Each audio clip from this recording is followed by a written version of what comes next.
Hello. So this is the first session of four for our Thursday night Gauntlets hangout sessions. And this is City of Mist. City of Mist is a detective role-playing game in a city of ordinary people and legendary powers. It is also a really heavy, very thick book. It is crazy heavy. And it has a lot of trust in the reader. It believes in you as a reader. And so it doesn't give you anything like an easy cheat, like an index or anything like that. You have you have to really delve into it. So this is a game that came out last year. I ran it via the starter set. It was a really well done starter set, and then a really successful Kickstarter. And the book has come out, and they've done a second Kickstarter for some more materials for it. So this is an interesting game, and I'm going to talk a little bit about the system differences and mechanics in a second. But I do want to say that this is part of the Gauntlet Hangouts. This is an online gaming community in December, which is usually our light month. We have like 120 sessions on the calendar for December. It's a crazy amount of sessions. If you're curious about that, or our blog, or our podcast, you can find out more about that at gauntlet-rpg.com. And so that's what's on the table. City of Mist uses an interesting variant of Powered by the Apocalypse. Powered by the Apocalypse being a narrative system like Powered by the Apocalypse games. It's a 2d6 system. We roll a stat with that, and then we look to see if it's a strong hit, meaning that your total is a 10 plus, a weak hit, which is a 7 to 9, or a fail, a miss, which is a 6 or less. But what's happening in this game is a little bit different than most standard PbtA games. Our characters have a set of theme books. They have 4 theme books that define their characters. They also have a 5th one that defines their crew. When they go to do an action, they say what they're doing. We'll figure out what kind of move that is. And then the players get to decide and offer up which tags, descriptors from their various theme books are directly relevant to that action. So if, let's say, our character playing Excalibur is hitting someone with all they've got a theme book called Relic, and they might say that their transforms into any weapon, that's obviously directly relevant to attacking, to doing that damage. And they might set up the situation so they could bring other tags into play. For each tag that you bring in from your power tags, or if there are benefits in the scene, there might be aspects, statuses that are on the scene. For each one of those, it adds 1 to the value. And on your character sheet, you'll see that we've got this thing called taking action. And there's a little click up for the pluses. So let's say that for Excalibur, she had 2 tags that were relevant. She would put a 2 in the plus. If there were any negative effects, statuses, things like that, those would go into the minus. And then once all that is in there, you would click on the move. So if I roll here, go to the core moves and hit it with all you've got. And apparently I've got animated dice on the table. I don't know why I did that. Let me turn that off. But we see that the result is a 12. And if you look in the chat thing, it actually tells you the results for that particular move. This is a really well-built character sheet. So you can see that. The amount of tags that you have will give you the power for your action, and sometimes your power will affect how much you do. So that will also be shown on the results there. So it operates a little bit like there's a little bit of Fate to this. There's a little bit of Lady Blackbird to this. those kinds of games. So it's a little bit different than other PBTAs where we just go to an attribute, we figure out what it is, and then we roll. There's a little more negotiation that we go through with that. So let me then, once we got that in play, we know what the system is, and there's more to it, and we'll come back to those when we actually start going. This is a noir super world, and it's not exactly a superhero game, but it is a noir game that takes place in the city. And I won't do air quotes all the time, but imagine that I'm doing air quotes whenever I say the city. The city is kind of our nameless city. It is modern American city, but it's just called the city.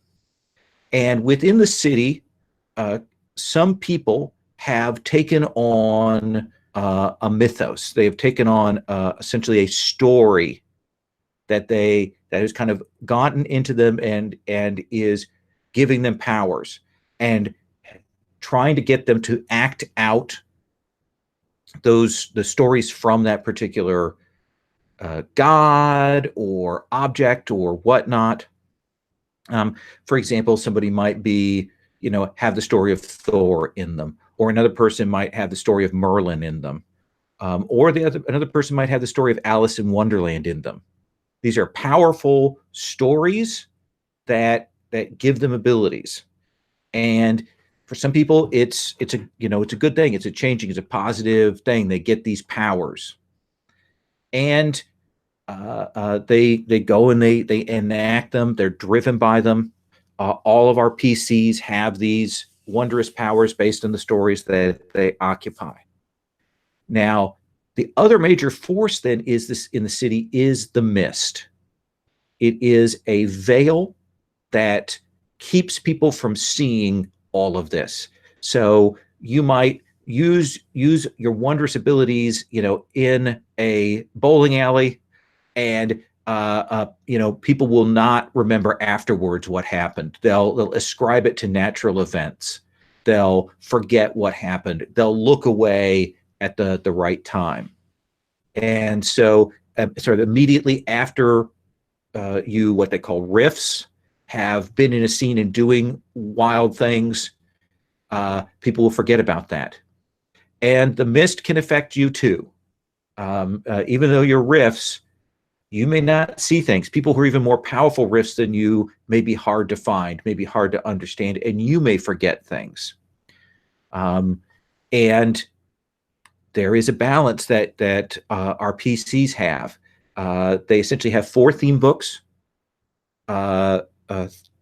and some of them are mythos, which means the sort of wondrous powers, and some of them are logos, which means their usual everyday lives. If you have all mythos at any point, you go full Avatar, and your character is no longer a PC. It kind of moves into the realm of you just becoming your story. If you go full logos, then you become a normal person. You forget about your mythic life. You forget about your mythic story. And that can happen in play. One of the things is that these theme books can take damage. And if a theme book fills its damage track, it will flip and become a theme book of the other type. So there's a really interesting balance that is going on here. What this game is about is about a noir stories. It certainly has, the game is presented as being noir. It does that in the art style and so on.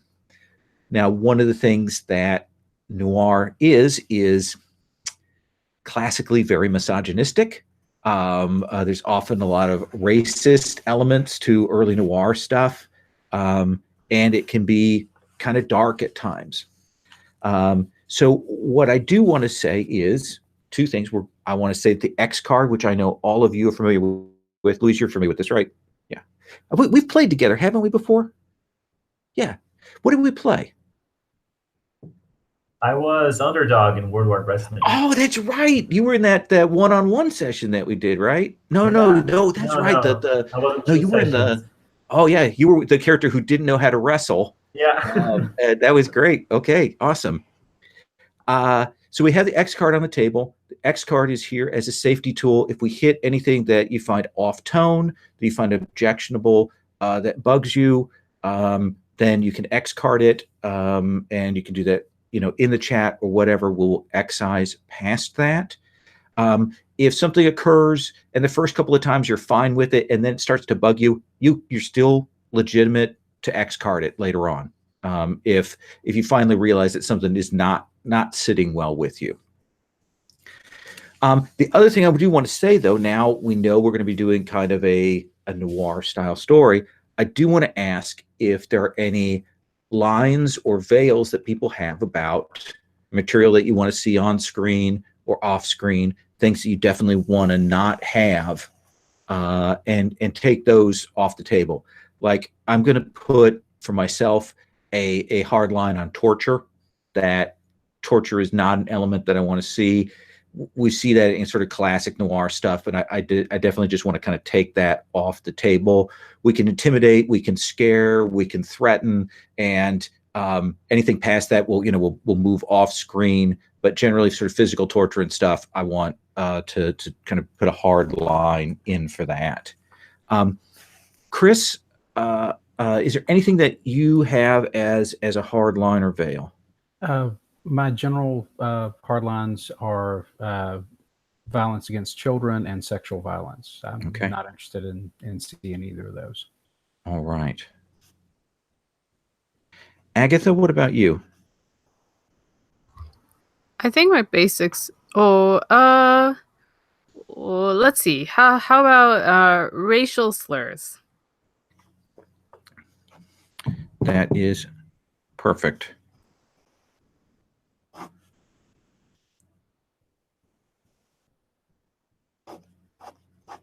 Yeah, I was surprised when I was going back and looking at some noir stuff. I was like, oh wow, that's really regressive. Stephen, anything off the top of your head?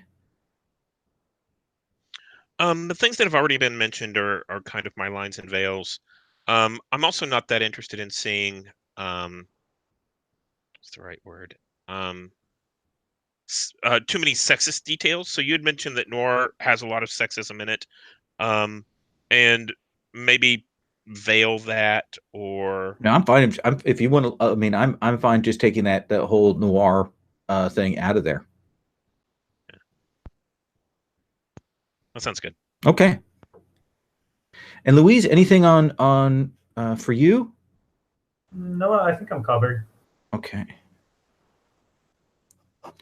And if we do hit something, again, tell me, and we'll go past it. I want to make this enjoyable. So what I'd like to do now is everyone has some pre-gens that they've looked at. I want to take a look at those, have you tell me who your character is. I want to ask you some leading questions about what they're like. I want to look at the different theme books that you have, and I want to go, and we'll do that with each person. And once we've got that in play, then we'll talk about the crew book and what we're actually going to be doing. So I'm going to go left to right across here. So Agatha, Ghostface, what, male, female, who are they in real life? Yeah, I've been okay. So I was looking at the logos thing. Who am I in my everyday life in the city? So if the training says I'm a former police detective, does that mean I can't be a cop anymore? I think it's set up that you have given up your role as a police officer. Unless you want to change that, you could easily say police detective. Yeah, I guess so. Do I want to be a cop? I don't know if I ever. Okay, so it's Ghostface in the pre-gen is a he him dude. I think he's probably white. I'm really committed to Ghostface Killer. Okay. So just got a picture of him. So no longer white. That is absolutely fair. Yeah. So how old? Um, maybe in his early 30s. Okay. Yeah. It's about Early the age. 30s, black, and how if do you think you're going to be a former police detective, and if so, how long has it been since you were on the force? Huh. Yeah, yeah. I don't I feel like being a cop is an area that maybe I don't want to navigate. So, Sure. yes, former police detective. I still got skills for it. It's maybe been, well, for however long I've awoken, I guess, to my Sure. mythos. So, How long is that? a couple of years probably, like Okay. 4 years. Yeah, 4. Um, and what is your real identity's name? Right. Christian. Okay. Okay, maybe I should not make it completely Ghostface Killer, because also I'm not gonna play him that way. Okay. Maybe this is a little disrespectful. Um, what's another C name? Okay, maybe not a C name. Kyle. Kyle? Kyle. Uh, Ha- what's a good like normal last name? Kyle Hannity? Hanson? Hansen. Yeah, Okay. sounds good. So one of the things is I'm going to use you as an illustration here, is you've got these three tags with the former police detective, and you've got a thing that you believe in, the I swore to serve and protect, that hasn't changed. That's a thing that can get challenged and that can cause damage to your identity if you go against that. You also have then a weakness tag. And each of these has a weakness tag, and you have watched by a former partner. So your former partner is suspicious of you. You quit the force, and there's this vigilante out there, and so they are nervous about you. So we'll have to give them a name a little bit later, when maybe we'll bring them on stage. Sounds good.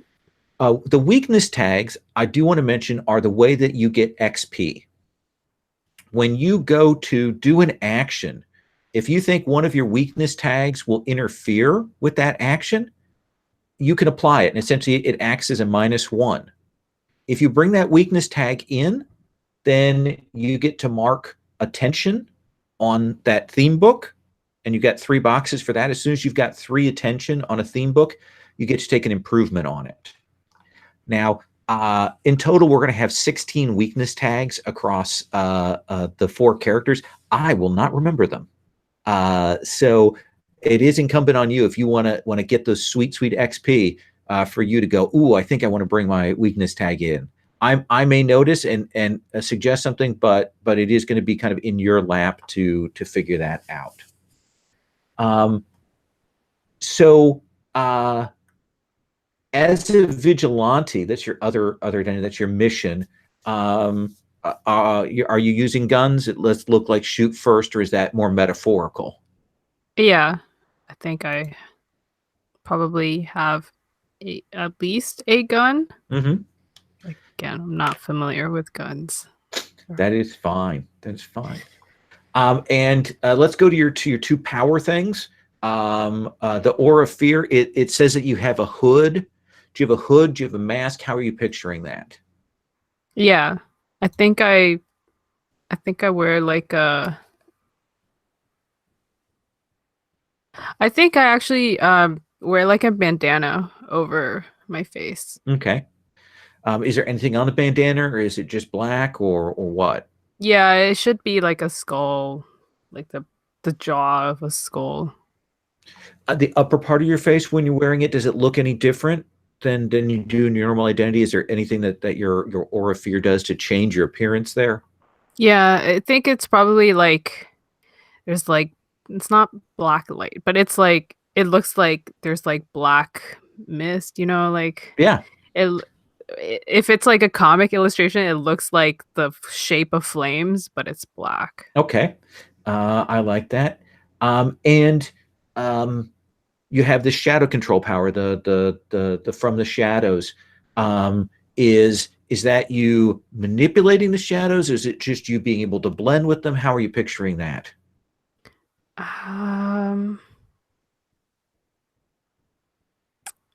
don't know. I being able to manipulate your shadows. That's very interesting. I'm not can't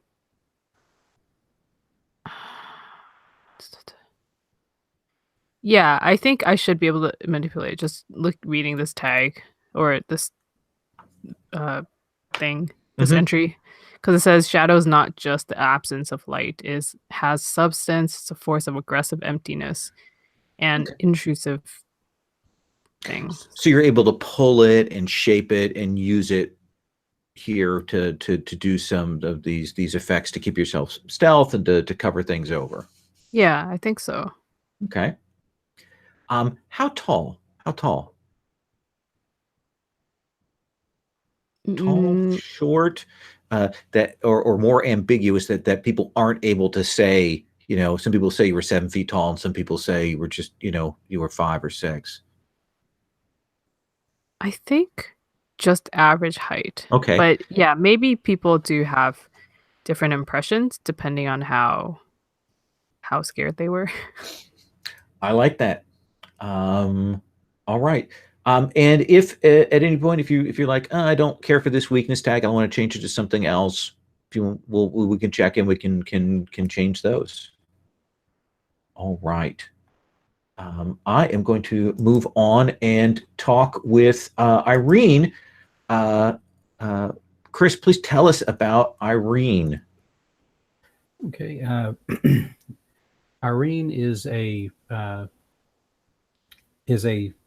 touched sort of character, meaning she's mostly human themes, with one major mythos theme, which is her connection with the mythos of the Furies. She is a highly trained stunt woman, and she one of her other interests is mechanics, and she also has a tricked out bike that she drives around and is really dedicated to, like probably unhealthily dedicated to it. Mm-hmm. And she also has a best friend who is a sneaky, snarky con artist type, who also serves, weirdly enough, as Irene's conscience and sort of like, person who helps Irene sort of work stuff out if Irene gets into, like, goes a little bit too far on toward her darker impulses. So we've got a gritty reboot of Kim Possible as a stunt woman kind of thing there. I think it's similar, and of course I picked Becky Lynch as the graphic, so Mhm. yes, very much like Kim Possible. I hadn't thought of that, but I like that. And her mythos theme is Bastion, and her main deal with that is that she is inhumanly strong and not necessarily inhumanly tough, but she doesn't stop. Like, the essence of the fury she's channeling right now is Electo, which is the unyielding or inexorable. Mm-hmm.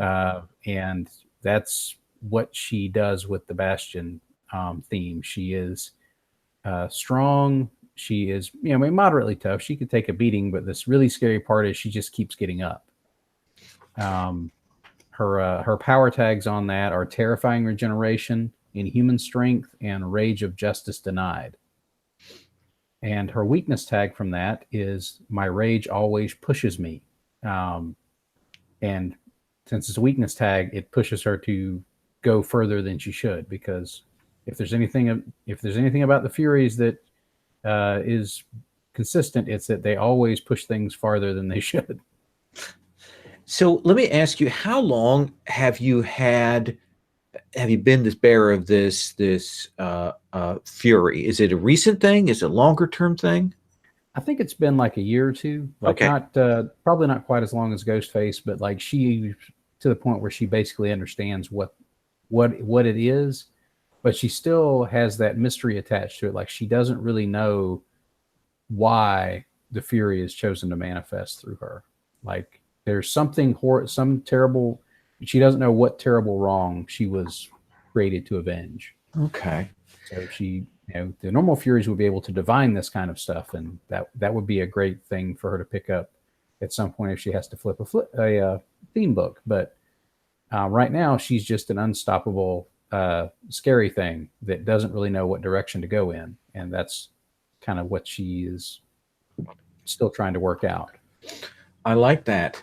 Let me see if I have any other questions there. No, I'm good. I also like the idea that there is a whole film industry in the city that there, maybe it's the Toronto of mythic cities, that they film low budget TV series and things here. So That was exactly what I was thinking she would be doing. She would be like the cheap do everything stunt woman on like numerous like little crap television shows for cable networks. Can I just say that they do film everything here now, not just the low budget stuff? Oh yeah, no, Toronto is crazy in things. It's amazing. Atlanta has been trying to slowly draw off some of that business, but they still haven't completely made it yet. Yeah. No, when I went and visited Toronto a number of years ago, I was like, this all seems vaguely familiar to me from late night television. Yep, New York. Yeah. All right, that gives us Irene then. So let's go next to Louise. Tell us about Excalibur, who you're picturing her as. Okay, so I took her a bit from the pre-gen, and I made her. And as I was making her, I realized I was making a Gossip Girl character. It's basically the super rich kid that has really absent parents that only really check in on them when it's to complain about something they did that got on the news. And she has all this money and all this free time. I'm still deciding if she goes to high school or if she graduated early and now she's just doing her own thing. But basically, she's a black sheep. She's one of those rich kids that get upset by seeing how much power her family has while so many people don't have anything.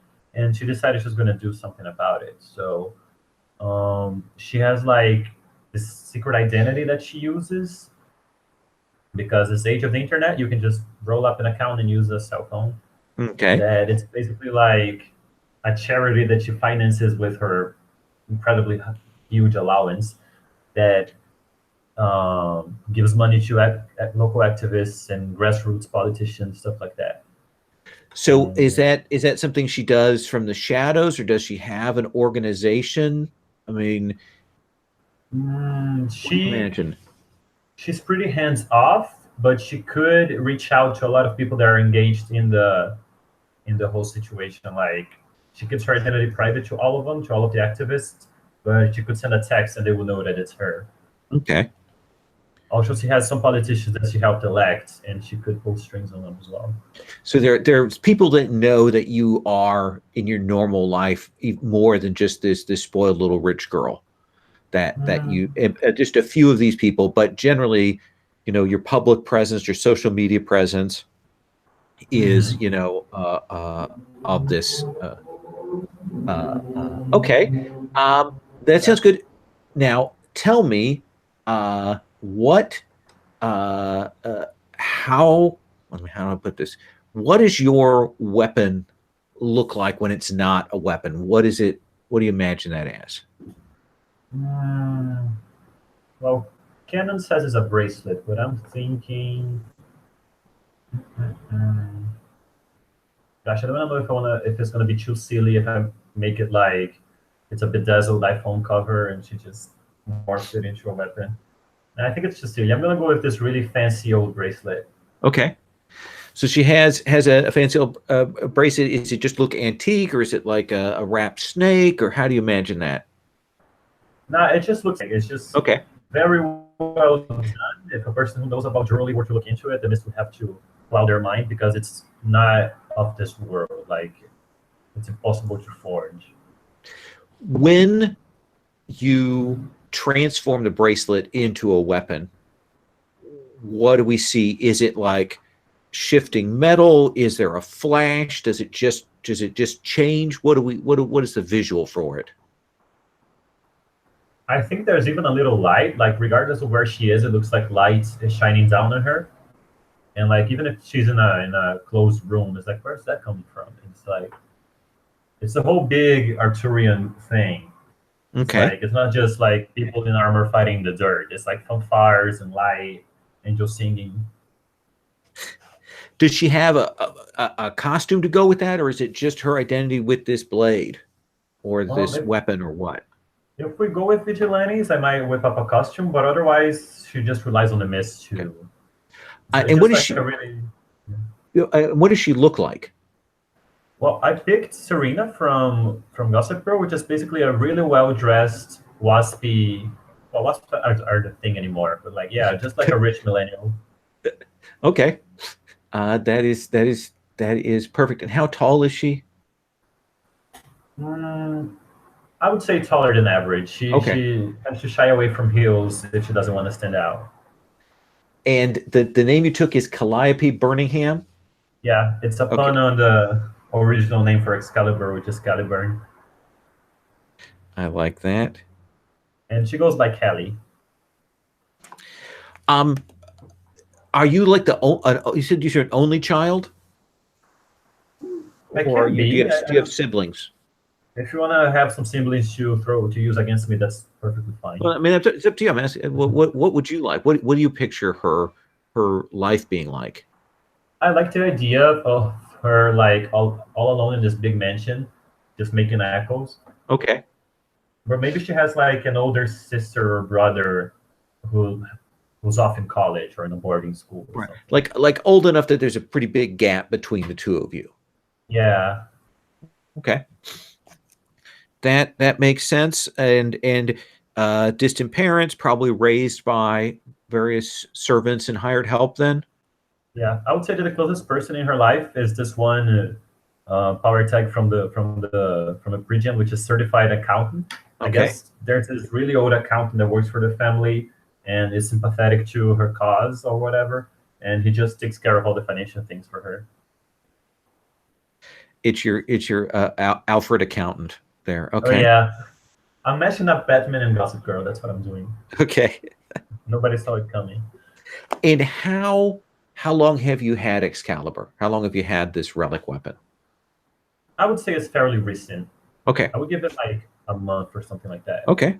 And she's all about like trying to make a change in the world, and I think it gives her like a new sense of purpose. Like I can do more than just throw money at people and who make like marginal increments in social justice. I can actually go out there and use blades to do justice. I like it. That works for me. That brings us to Stephen. Tell us about your character. Azita Nuri is a Persian young, I'd say early 20-something punk. She is so my mythos is which legend has taken root in me, and that is Aryo, Aryo. This is a Persian hero who defeated Alexander the Great back like 300 BC or something like that. And that's kind of the persona that's come back for her. Mm-hmm.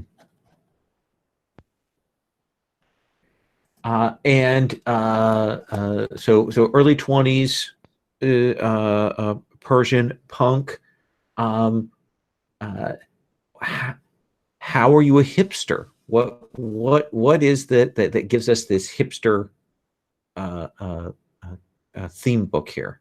Yeah, so I'm going with the punk aesthetic, which is, I don't give a fuck what you have to say. Um, and you know, I dress the way I dress because I'm cool and you're not. I like that. Are you happy with the weakness tag then? The tries too hard. Sure. Okay, Yeah. that is perfect. Um, and uh, mad hacker skills. So you are a computer person. Are you good with that? Yes. Okay. So basically, I think that the logos on the character card is who am I in my everyday life in the city. Um, she's actually a tech support person. So she's on the phones all day, and whenever she has to be, and doesn't call in sick or something. I think Okay. she's a master uh, of the of the mute button on the mic. Mm-hmm. So whenever she's on the phones, she's constantly, answering questions and cursing people out, but muting in between those. Um, and no one would really suspect that she's actually, hacking her way into the company Mm-hmm. and, getting information that way. Yeah. Upping her flex time and all of that. So handling her schedule. I like that. Erasing absences. Okay. Um, tell me about you have two different power sets. Tell me how you're pitching. Let's start with the time space warping. What does that look like? How are you imagining that? So basically, the way I'm imagining that, just to make sure, under the power tags, those are existing powers already. The good Yep. catcher act before it happens. Yep. Um, I think she's just imagining that she's fast as shit. So Okay. basically, she's always been good in a fight. Someone throws a punch at her, and she's always looking for trouble. Someone throws a punch at her, and she, knows where it's coming from and doesn't just dodge, but like grabs it and pulls them off balance. She just seems to be able to get places faster than really anyone else should be able to. To her, she seems to be, walking and weaving in and out between people. But in reality, this is supernaturally fast. Nice. She doesn't know why everyone else is so slow. Okay, so she doesn't have quite the full sense of exactly how those powers work and how they appear to others. Yeah, why doesn't everyone do this? And then tell us about your expanding senses. Um, she's actually that's something she's a little quiet about. She's starting to see flashes from the past and um other things going on, and she's afraid that this is her going a little bit nuts. She thinks that she might have a mental problem. Okay, And so she's a little quiet about that. I like that very much. Does she live on her own? Does she live with her family? Does she have an apartment that she shares with other people? What are you picturing? I think she's got a couple of friends in town. They go out and they, you know, loiter, um, and get in trouble. But I think she goes back to like a little hole in the wall apartment that she keeps for just herself. Okay, I like that. So that gives a good sense of our four characters. Now, with that in mind, we have to decide on what kind of crew. What is it that you do? Some of them I think are a little bit outside, given how we defined our characters. So I'm going to read some ones that I think still fit, and then we can talk about which one you might want. There's casual detectives that you kind of work together, uh, you know, uh, covering for each other and investigating things. There's conspiracy busters, uh, which is about trying to find out the weirdness that's going on in the city. There's dabblers in the mist, actually looking into the supernatural. Um, there's masked vigilante investigations. Um, there's those look like the ones that off the top of my head fit. Any of those sound like they would work for you? What do you think, Agatha? It seems like we got a pretty uh we got a vigilante vibe going on. Does that work for you guys? I'm fine with that. Yeah. Works for me. Irene? Works Okay. for me. Yeah. All right. So in your character playbook, you will put under the crew theme, which is your first card in your character book, you'll put Masked Vigilante Investigations in the theme title.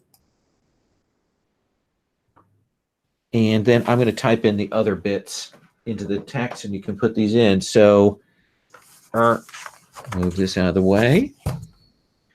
For the identity, it will be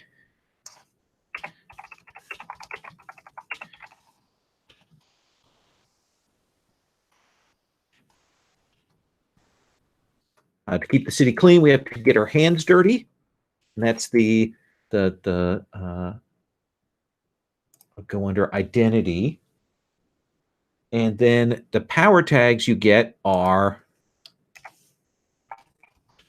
office space. Got each other's back. And blow off steam. And you'll put those under the 3 crew tags then. Crew power tags. And then your weakness tags is one I don't think you'll have any problem working in. Stepping on each other's toes. That's your weakness.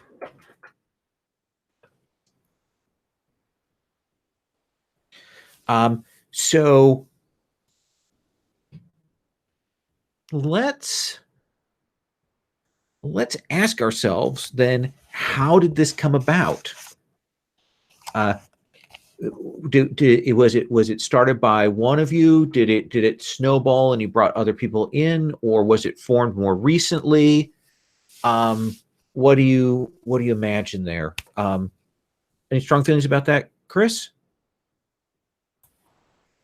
Well, it sounds, I mean, if I'm reading the character histories right, it sounds like Ghostface has probably been in the Vigilante game for the longest, but it sounds like Callie would be the one who would have the funds to move things along. So I would think maybe, I mean, maybe like Ghostface was starting the network, and through some way, shape, or form, maybe through Callie's activism, she managed to make contact with Ghostface, and then they slowly kind of got the rest of us involved. Does that seem right to you, Ghostface? Yeah, I mean, I've been doing this for 4 years. On I your don't own. know. I don't know if I was the first person to be recruited though. I feel like I might have joined a little later. Think Okay. I'm looking at some of my tags, and I think oh wait, no, it doesn't matter. I think I'm like a little wary of like joining this. Also, it's like some like rich kid, which like no offense, but you know. Okay. Callie, but do you like that idea of you maybe having brought people together? Yeah, I think as soon as she got, is it called awakened, when you get touched by the mist and then you get your power? And she realized that there's like basically superheroes in the city. She was like, I have to get these people on my team. I have to get a team going. And I think she just threw money at people who she saw had powers to keep them in line and get a team together.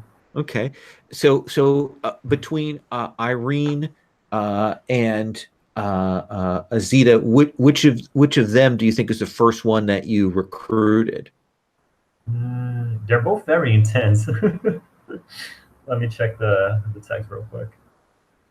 Irene's more of a diva, so she might appeal to you. Oh yeah. And plus, Irene is always like on the lookout for easy money. So. Yeah, I think that sounds like a good call, but maybe I could get Azita first because she's a hipster, so she has to be the first one to join. All right. So got Azita, got Irene, and then eventually got Ghostface, maybe a little more reluctantly, is my understanding, my sense of it. Yeah, I think so. What do you imagine, then, Louise? What do you imagine the office is actually like? I imagine it's. I think Kelly is very dramatic when it comes to I play a dramatic character. That's new. Okay. He just rented like a warehouse, like a spy situation.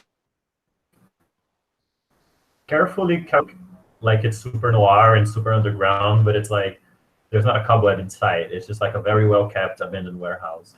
Okay. You spent With some like money this, to make it look noir, yeah, but not dirty, not dirty nah, noir. Okay. nah, I'm not gonna like dirty my Prada boots doing vigilante stuff. It's like Absolutely. I bought those yellow lights. I like asked people to put them in a way that they would blink sometimes. I got that big whiteboard. There's a box with strings and pins. I like it. You've got all the tools for classic investigation there. But probably a lot of them haven't been used. You know, when you first take the dry erase markers out, they've still got that squeak when you take the lid off, and they all seem super fresh. Yeah, we have like one tablet with an Excel sheet open with the name of people instead of using the big cardboard thing. Okay. All right. So that gives us our crew playbook.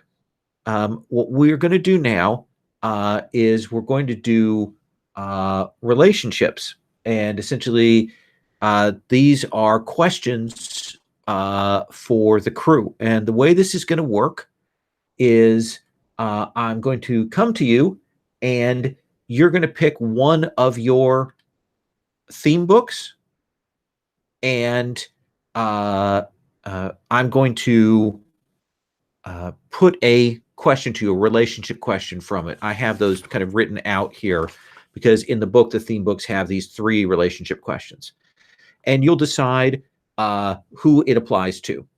We'll do one for each of these, and at the in this, you'll either get help or hurt or both that you'll put in with those people, and that'll go on your character card,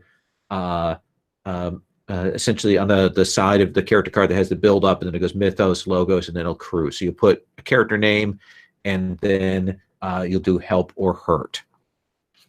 So I'm going to stick with the same order I've been doing, and I'm going to go with Ghostface. Ghostface, which of your theme books do you want me to draw a relationship question from? Okay. I also can I put out a request that one of my relationships is that we're exes. Okay. Kind of. Do you want me to just? Well, we can sure we can do that. Let's just say one of the other PCs is your ex. Did that end amicably? If so, you can put 1 for help. If it ended badly, you'll put 1 for hurt. So who do you think that would be? That would be your ex. It depends on everyone's age, because I'm in my early 30s and I don't want there to be a huge age gap. I think Irene's might be the oldest. Yeah. I'm guessing. What do you think, Irene? It sounds like it because the other 2 are basically teenagers. Okay. Yeah. Yeah. Oh, wait, 23. Azita's 23. So That's too young. but I think, given Irene's background, I think she's probably in her late 20s, early 30s. We'll say early 30s. Okay. So that could work. So Irene, are you good with that? I could be good with that. I also had an idea, and Agatha, you can let me know what you think about this. Yeah. Irene's got that defining relationship with the con artist. I was thinking that there might have been something prior relationship between you when you were a cop and the con artist, and maybe that's how that's how the 2 of them kind of connected. Well, Wait, and I've got a relationship question for that. So I'm going to come to you, and I've got one that actually fits for that, sort of perfect. So let me hold on. Let me put a pin in that. Okay. Let's get for Ghostface. Put Irene down. Kyle. Okay, Kyle. For Kyle. For Kyle, did it end amicably or did it end messily? I mean, considering this is noir, it can't have ended amicably. Of Okay. course, it was messy. Okay. Then put 1 for hurt. 1 for hurt. Okay, done. Which brings me to you, Irene. And if we look at your defining relationship playbook, I have one of these questions that fits with it, and let me see if this one works for you. One of your fellow players is your ex, or otherwise preceded your current relationship. Ask them whether they gave their blessing to your new relationship. If they do, you put a help point. If they don't, you put a hurt point. So do you think that Ghostface has, Kyle, sorry, has given his blessing to you, having this strong relationship with this con artist? I would almost certainly think not. I'm sorry. Who is this con artist? One of Irene's theme books is Defining Relationship, and the defining relationship is with her BFF Stevie, who is a inveterate con artist, and Okay. also serves as Irene's conscience of sorts. So, are you like best friends or are you dating? It's a best friends thing with her. But even that, she's hanging out with a known criminal. Yeah, Unless if you said that you were dating, then I would say that I gave you my blessing. But because you're just friends, I don't approve. Okay. So you get to put a hurt point down there with Kyle / Ghostface. All right. So next, let's come to Calliope. Which of your theme books do you want to draw a question from? Let's bring the class struggle. I want to hear from Wealthy Broken Family. Okay. So that is a defining relationship. So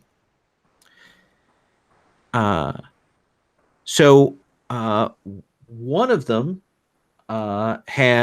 one of your fellow players has tried to openly or quietly challenge your relationship with your family, trying to influence you or the other party to like, disengage, like to break away from your family.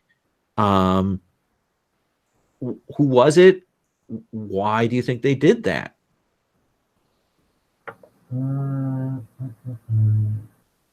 I think I complain a lot about my mother, and maybe someone just got fed up with it and was like, why don't you just cut ties with your mother? But I know that if I do that, I lose my wealth, and that's basically the main source of my power. Like, I'm just dabbling into the mythos. So who would have spoken up like that? Azita or Irene? Who? I'll launch it to the table. Like, which of y'all want to mess with my family? Just stop texting your mom. It's not that hard. I feel like it's a Zeta.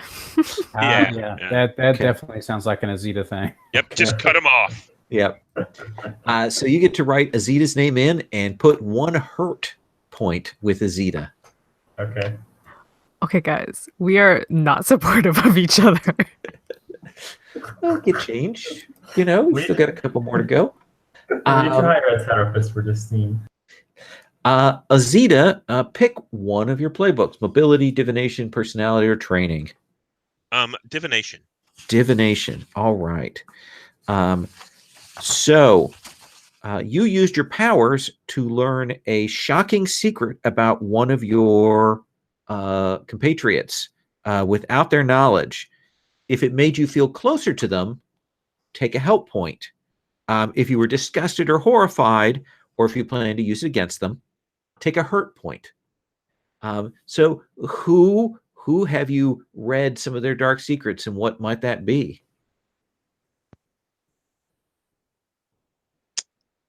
Let's see.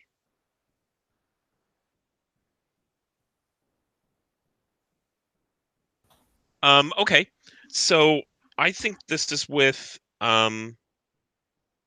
is it Calliope who has the rich mother? Is that right? Yep. Yes. And what I've seen is that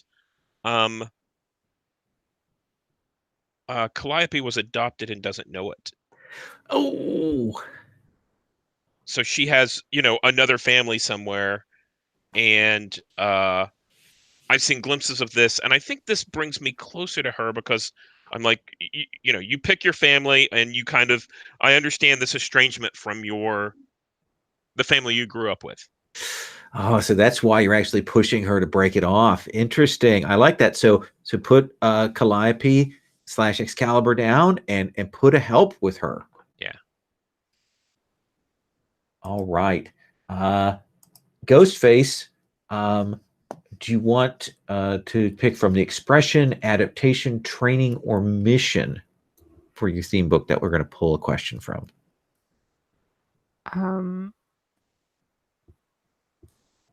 I think expression. Okay. The aura of fear. All right. One of your fellow compatriots once witnessed you expressing your mythos, this whole fear, aura of fear, at full power.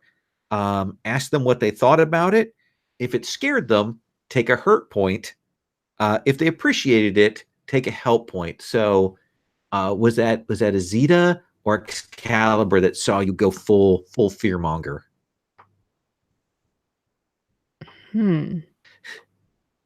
I mean, it could be either. I don't feel like I'm kind of like cool with either. So what do y'all think?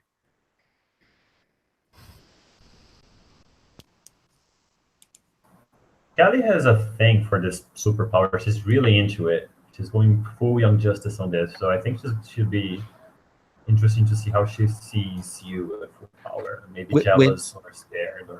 So when you saw Ghostface use this full fear, like horror power, was Excalibur like, sweet? Or was Excalibur like, whoa? Because those are the only two expressions I know. I think she's really self-righteous, and I think the legend of Excalibur is bleeding into her in a big way. So I think she's gonna be like, "Wait, good people don't use shadow powers." Okay, So so judgy. a little judgy. Okay, I mean, it's Excalibur. What do you want? Oh my god. so then put a hurt point with Excalibur. Guys, come on. Let's come to Irene. Irene, pick one of your play books, your theme books. Ooh, let's see.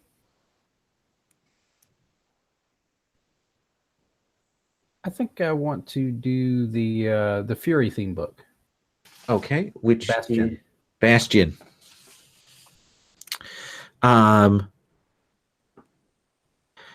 So you feel as if one of them is the one you are meant to protect. Take a help point on them. So is that Azita, or is that Excalibur? Ooh,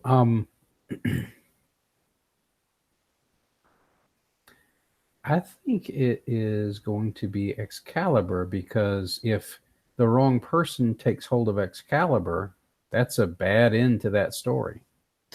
Yeah. So you're more concerned about the relic than perhaps the person. Right. Well, I think that's really the way that seems to go. Like, okay, if the wrong person gets a hold of that relic, it's really bad news. Coincidentally, that also means that she protects Callie. So I like that. Let's come to Excalibur. Pick another one of your theme books. I'm gonna go with Mission. Mission. All right. So one of them is of great importance to your cause. If they play an instrumental role in your plans to achieve your goal, take a help point on them. If they're a potential threat, take a hurt point on them.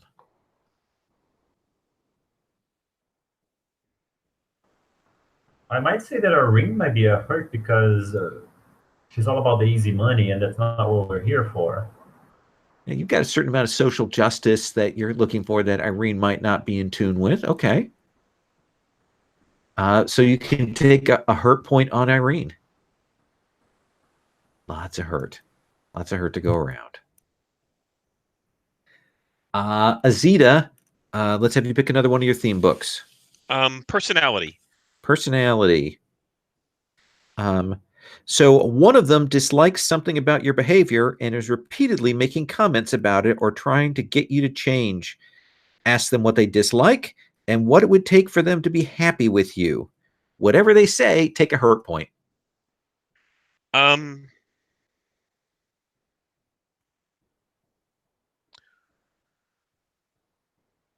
Does all of this need to be balanced? I don't know if someone else needs something. Well, essentially, you should do one with each person. Okay. So let's say Ghostface. There's something about me that Ghostface doesn't care for. And what is that, Ghostface? What is it that bugs you about Azita? I think it's that. I think Azita like is always like, yeah, man, fuck you, whatever. But like, it's definitely like a defensive mechanism. And like, I don't know. I think Kyle's just kind of like you just like you don't have to do that. Like we'll still be here for you, but I think like you should chill. I like that. Does that work for you? Okay. Yeah, that's great. And yeah, just took another hurt point there. This is gonna be the last one. This is our last round of this. So pick one more of your theme books there, Ghostface. Okay. Hold on. Let's go with my mission. Okay. I mean, we are a vigilante team. I should. So one of them has actually aided you in your efforts and earned your earnest gratitude and respect. Who is that? I think it'd be the last one. Who do you not have a relationship with right yet? It's Azita. Azita. So Azita has actually helped you. How do you think that happened? How do you think it happened, Azita? I feel like this makes sense though. That I'm like trying to get you to like open up and chill, because I'm like I like you as a person. So I think you actually got into some kind of trouble, and like either with the authorities or with something like that, and I hacked into the system to erase whatever problem you got in with. Yeah, it must be with my old partner. Oh yeah, that's great. Yeah, essentially some video or something that they had that he was going to go watch, and then it turns out to be blank. Yeah. He slams his coffee cup down on the table. Damn it! Yeah. Okay, so you will take a help point on Azita. Yes, one help point. Yes. And then Irene, who do you not have a relationship with yet? I think Azita is my remaining. Okay. Well, pick one of your theme books. How about my possessions theme? Okay. So one of them admires what you have, and maybe secretly desires it too. Does that sound reasonable for Azita? That bike is major swank. So you get to take a help point on Azita because she covets your bike. Sweet. Even my help point is slightly hurtful. Yes. And then Calliope, who do you not have a connection with yet? I don't have one with Kyle. Okay. So pick a theme book. Let's go with Relic. Relic. Once in a moment of crisis, one of them tried to borrow your relic. What happened next? Oh, that's a no-no. Pardon? Nobody touches Grandma's bracelet. Okay. So you didn't like that. No, not at all. What happened when tried to take that? I think my powers are very light themed. Like it's a very shiny blade. There's a whole like light shining on me when I use it. The whole magical girl thing. So I think it doesn't resonate well with Kyle's mythos, which is about subterfuge and manipulating shadows and stuff. Like Excalibur is very in your face, out there, dramatic. So Yeah, I think I must have had like it had to be Excalibur, and it couldn't have been anything else. Hmm. How melodramatic do we want it to be? So Tell me. Excalibur is a weapon. I or just maybe like you just use it. You just used it fine, and then I was like, wait, maybe I'm not that special. Oh, so was able to use it briefly, and you're not happy with that? Yeah, maybe it like shakes my notion about wait, the guy has shadow powers, but he can use Excalibur. Maybe my world vision is not perfect. Does that work for you, Ghostface? yeah, I just don't know what I would need it for. Right. Well, I mean, it can become a gun. So I just needed a gun. Yeah, let's say and what if my weakness is bright lights? So it could maybe it's just a situation where it's like we're in one of those like dramatic fight scene moments where we're in an abandoned warehouse and it's like all these like spotlights. So then there like there's not enough shadow for me to use. So I'm like, lend me your gun. And I assume when he said lend me, you were already reaching for it, right? Pretty much. Okay. So you get to take a hurt point with Kyle / Deathface. I have a hurt with everyone. Wait, why is it a? But I thought you lent it to me. No, if essentially if she wasn't happy with the fact that you were able to use it, she takes a hurt point. Okay. It messed me up a little. I was like, That brings us to Azita. Azita, who do you not have a connection with? Irene. Irene. All right.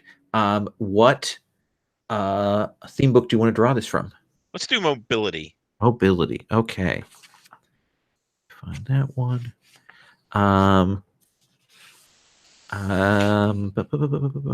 One of them once pushed you to go as fast or as far as you can.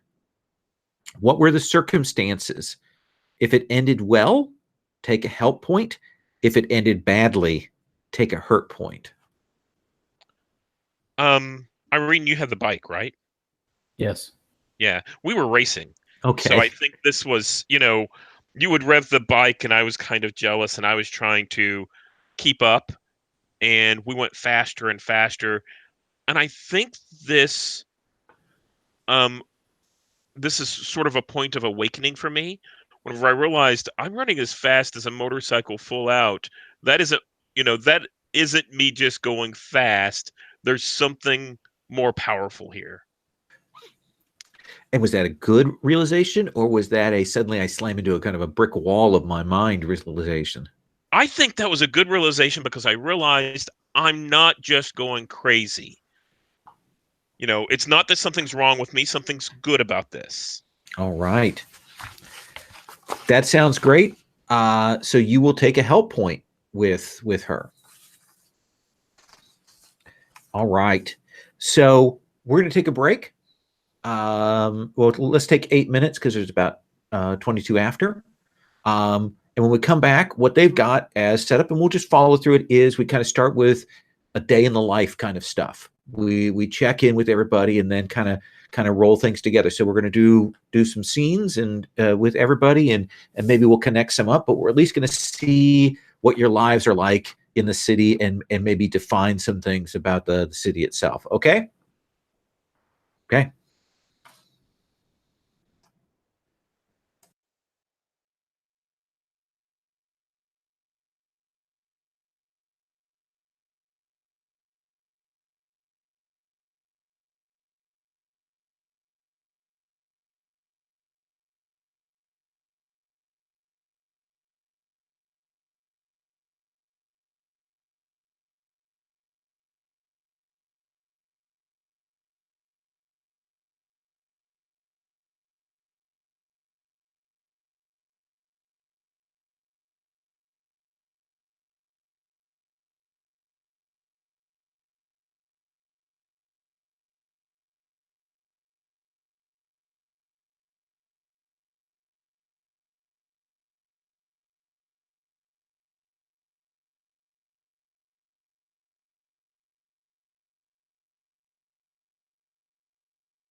I just realized how filthy my glasses were.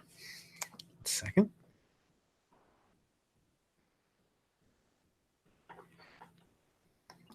So City of Mist has, once we've done the characters and playbooks, is we kind of do a day in the life, which we go through, and it may generate moves, may not. At the very least, it's gonna set up kind of what happens. I have some notes and stuff, but it is that sort of end of the day. People have gotten off work. We're getting in that early evening. Of course, it's winter time, so it's dark earlier, and it's kind of cold, and we're getting the little flecks of snow. So we're here early December, this kind of twilight time. Irene, what are you up to? What are you doing? Well, I think Irene is she's just come off one stunt contract, and she's sort of in between them right now.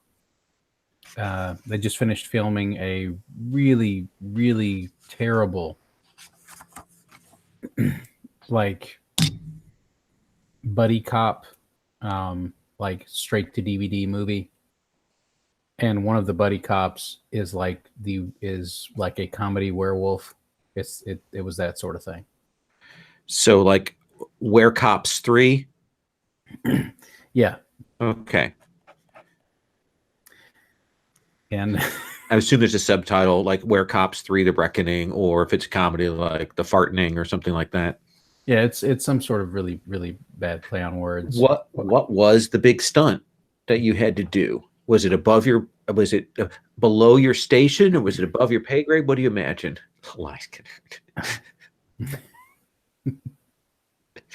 Yes. I think the stunt was something that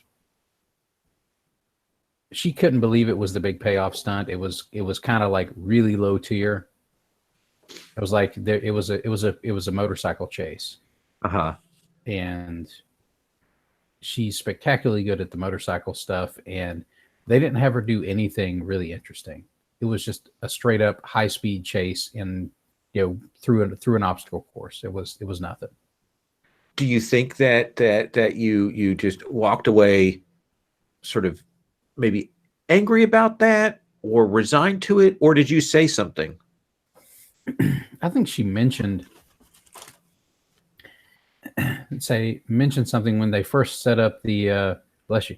When she first set up they were first setting up the stunt. I think she said something to him like, I mean, we could do like a jump through here. I mean, what if we did a jump through this warehouse window kind of thing?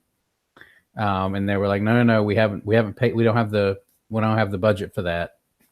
Just run through these random crates and cars that we have parked.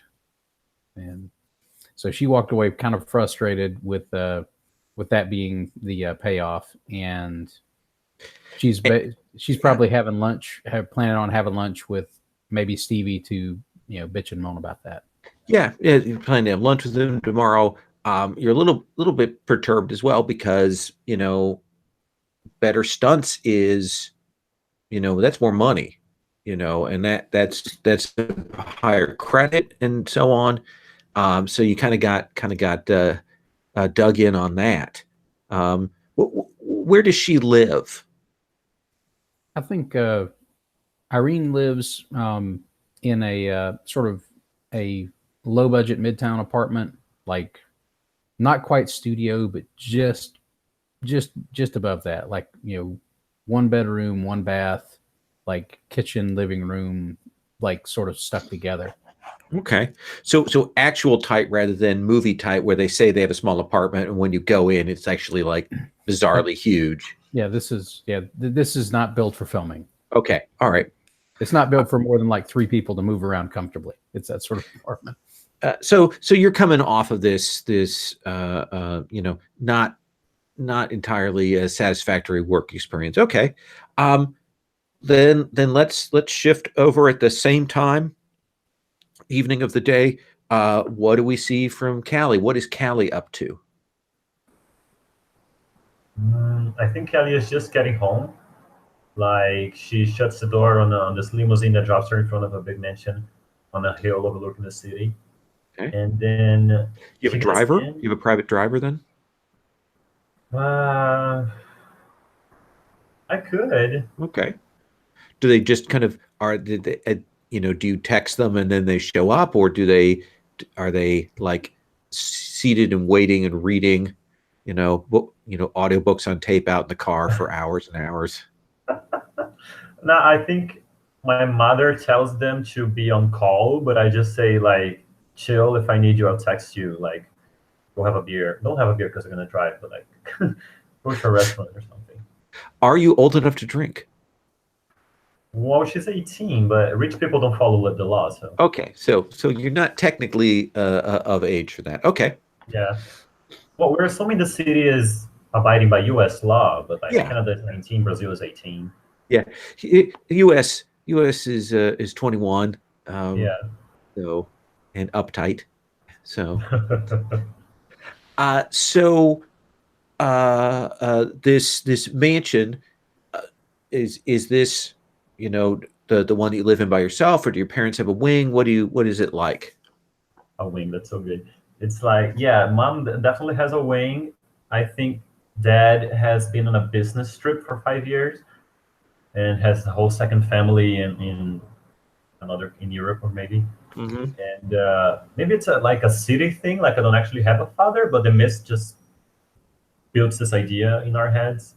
Oh yeah, there's a father figure somewhere, but people don't quite put two and two together. I like that. Yeah, maybe she'll come to realize that. Like I don't actually have a father. Um, yeah, but mom doesn't mostly does her own thing. Our hours are never aligned. And then I just like open the door to this huge mansion, and it's so empty because I let all this stuff go. I said, I'll keep you on the payroll. You don't have to actually work here. Just I can make toast when I'm home. I can just eat outside when I'm on the street. And it's quiet and empty and cold. And what do you do? Yeah, I'm just like I hang my coat next to the door, and then I kick off my shoes. And it's just like it's just this echo of her humming to herself as she walks through this empty house up to her room. And then when she opens the door, there's a maid there that she's never seen before, and she just screeches. And there's this whole like scene with the maid where she's explaining that her mother made her like her mother asked her to work in the house because she knew that Kelly had sent all the help away, and And she's she's explaining. and this maid will say, "I know, we're sorry, we were supposed to do it. I thought your mother was going to tell you, of course, with the big event coming up. I'm sure she would have sort of was going to say something to you, right? Oh my, what big event? Isn't there a big reception coming Oh up? Jesus, why do I never check my mail? Um, probably if you say there is, it probably is. There's one every That- week. no. I mean, I thought there was. I mean, there's a big thing, like some sort of engagement announcement or something. Wait, what? And I think that might be a good cutting off point. Okay, that's a good point there. So let's come to Azita. Where do we find you? Yeah, so I think that the camera kind of zooms in on Azita, and there's this dirty uh back alley. It's really grimy. Okay. Um, and we see Azita kind of facing off. And there's two or three other people in this alley, and Azita's mouthing off, and she says something like, um, well, did your mommy get you that jacket? Azita's wearing like a black leather kind of thing, and Okay. someone else is wearing a nice shiny kind of it's got spikes, not spikes, but it's got kind of chrome edges and that kind of Mm-hmm. stuff. And it's kind of an off color, maybe a green or a pink or something like that. And she's like, oh, that's right, your mom couldn't have gotten that. She's a whore. And that's whenever the fist flies, Uh-huh. and Azita takes it right like on the side of the face, and it kind of freeze frames, and you see this kind of slow down, and you hear this thunk, and it gets lower and lower pitch, and then you see, everybody starts fighting back and forth, and you see fists and blood, and Azita kind of, stomps on a couple of people. The person who hit her pushes her back and then like stomps on her leg. And then we see, after a couple of montages of the fight, you see Azita and everybody's kind of sitting around and they're just smoking and kind of bleeding a little bit and just kind of taking it. And so is this like a sort of a gangland fight club, or is this a spontaneous thing? How do you imagine this is? I think it's not an organized event, but it's people who are looking for trouble just happen to come in. They know where they hang out, and they show up in the wrong places and get their asses beat, and then chill. And let me ask you this: is this something that you tell your colleagues about? I mean, how much do they know about this side of your life? Fuck them. This isn't a part of that. Okay. How did you get mixed up in this kind of thing? Was it before you kind of awoke, or is it sort of after that? Oh, it was definitely before I awoke. And it was one of those things that I think I ran away from home as a mid-teenager Mm-hmm. and spent some time on the street, learning my craft. And, that's why I've got this crappy tech support job on the phones and that kind of stuff. But, these were the people I kind of fell in with. So I learned relationship wise to, this is how we treat each other. This is how it works on the street. Yeah. And there are people on the street that do kind of underground, like medical services and things like that, patching people up. Do you imagine that that's something that you deal with? Yeah, so I think that there's people who do that, and some of the other punks will go see them from time to time, but they're too expensive. I'm like, yeah. So I think it's you see Azita back in her little hovel of an apartment, and she's got like band-aids, and she's kind of putting band-aids on and wincing, and maybe frozen peas or something like that. And has there been anything unusual in and amongst the sort of underworld there that you've had to deal with? I don't think nothing that really stands out because Okay. she's still kind of figuring things out. Yeah. But I think that she's getting a reputation. Okay. As she knows that it's because of her awakening and because she's got something else going on, but everyone else just thinks she's a badass, and they're kind of looking to take her down. Okay. Can Speaking I of show that, up yeah. at some Oh, point? do you want to cut in on that? Yeah. Do you want to do we see you in the aftermath of that particular fight? Where or do you come in and see it as it's finishing? What do you think? Yeah, I think maybe show up like basically at the end of it where I feel like Azita's just like like you don't really see her. She's just kind of like flashing between people.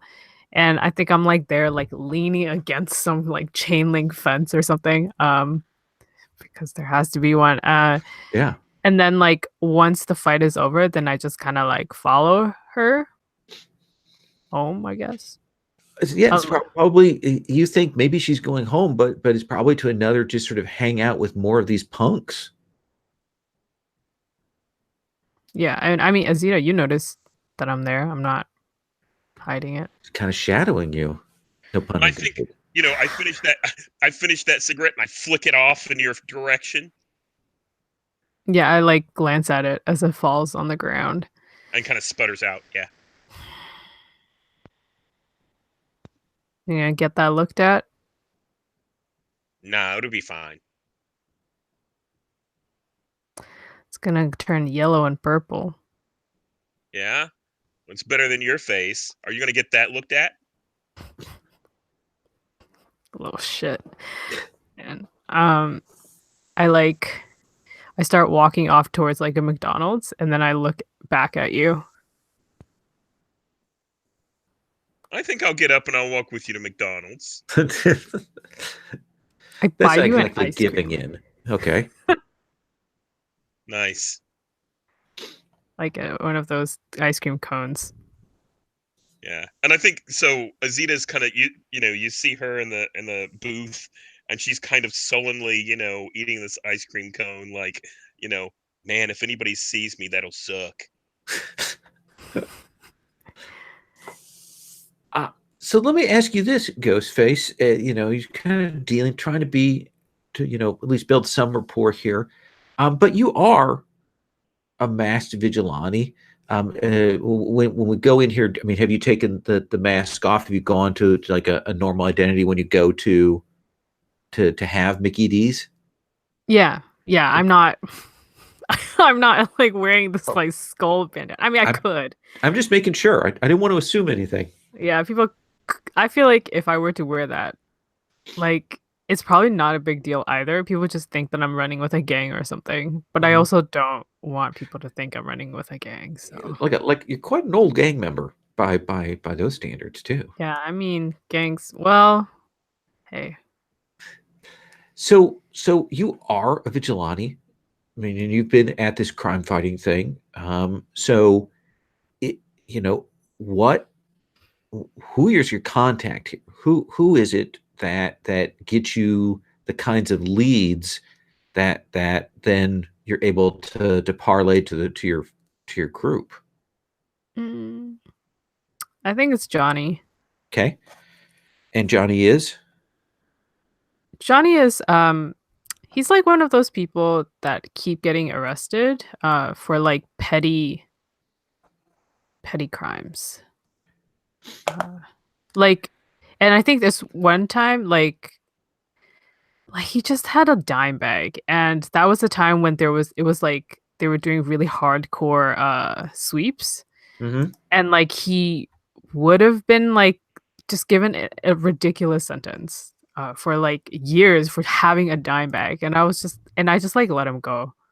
Um, and I made the charge instead of like for theft or something. So And so you're there in this, maybe trying to establish some kind of rapport with Azita when Johnny kind of comes in and slides into the booth and kind of leans forward, takes a look at Azita and is like, "Hey, hey, Officer Hanson, Kyle,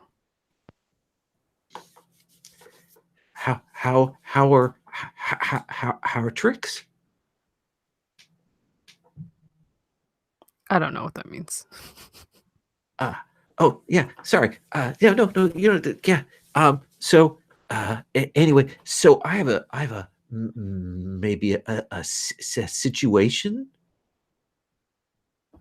I lean back like I'm listening. So my cousin got picked up, and it's not cool that he got picked up.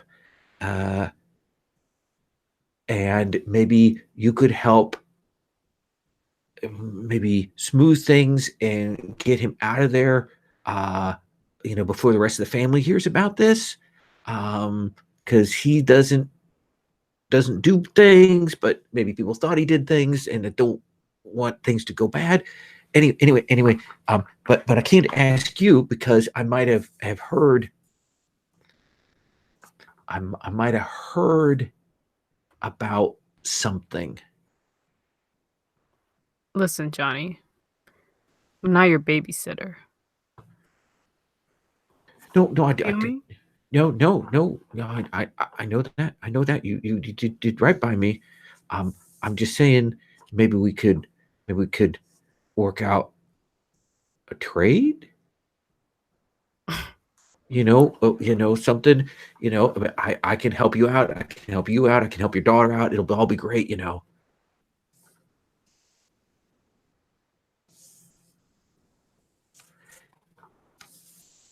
Oh, she's not your daughter. Oh, my bad. Sorry. Looks at Azita. I'm really bad with ages. John, you want to start something? Is that what you came to this McDonald's for? No. Sorry. look, What did Michael get himself into? and he goes through this convoluted explanation of his cousin, and somebody saw him and they mixed up this, and he happened to have left this thing behind, and it got picked as physical evidence. It's a mess. It won't be that much to disentangle. But what it comes down to is Johnny says, I heard that the cops have been putting, like, something happened and they're kind of keeping it on the down low. Like, they don't want it to get out. And I can point you that way because I know that you're not exactly a cop now, that you're like a PI. So maybe we could do a trade that way. All right. Where's he being held? And he'll give you the details. So you want to try and get him out of there? I want the lead on whatever the cover up is Okay. first. Then I think that I actually want you to do a convince. What is it that you're using as your tags to convince Johnny to kind of give it all up here?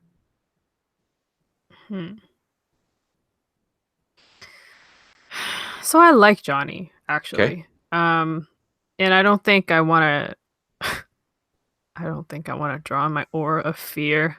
Mm-hmm. Let's see. But I am. Oh, let me look at my tags. Yeah. Shoot, first, dirty fighting, streetwise. Oh, I mean, I'm definitely persuasive. Okay, so persuasive is one. Anything else? Let's see. I don't know if I'm interrogating him. I don't feel like I am. Okay. You could certainly leverage your law enforcement ties. I mean, that's what he's relying on. That would be another tag. Yeah. And Okay. then should I do my like weakness tags as well? That's up to you. Sure. I think anytime I like am drawing on my law enforcement people, then that probably has to do with that. Perfect. So we're doing persuasive, law enforcement ties, and then we're taking one off for watch by a former partner. So you'll put 2 in the plus, 1 in the minus, and then you'll click on convince. Is there any kind of helping? Yeah, I think that's a really good question. I think Why that can't I minus? It's not letting me do it. It's at 0. Oh wait. you No, I actually get click it. Yeah. The way that you help actually is to change the game move. So it's a move to generate juice to help people out. So go ahead and click convince, and we'll see what it looks like. Press the button. Okay. Whoa. Whoa! Look at that. So the good news is you get to mark one of your attention on former police detective. And the other good news is that you don't draw heat. Yes. You get Johnny's cousin out with no problem. Okay, Michael. And you take care of that. And Johnny says,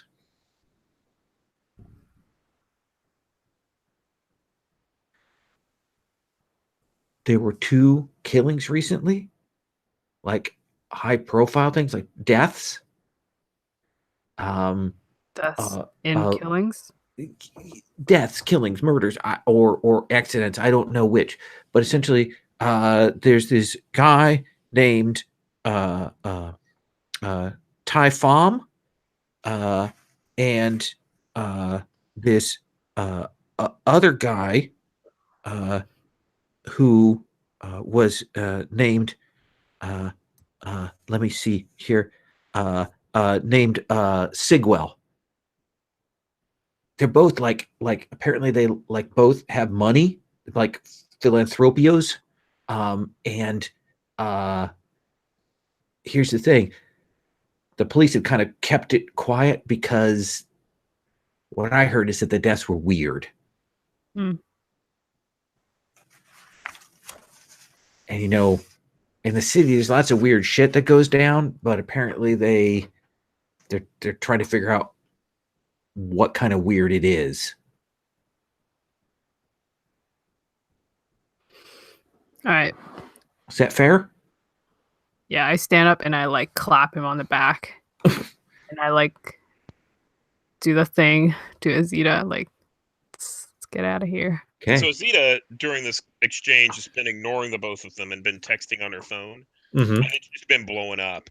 And where she kind of sees him, Kyle, get up and kind of nod, she turns sideways in the booth and puts her feet up against Johnny and just pushes him out so he kind of falls on the floor.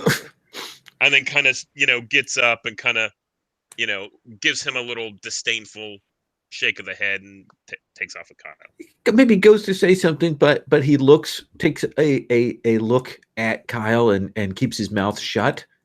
And Yeah. I nod at him.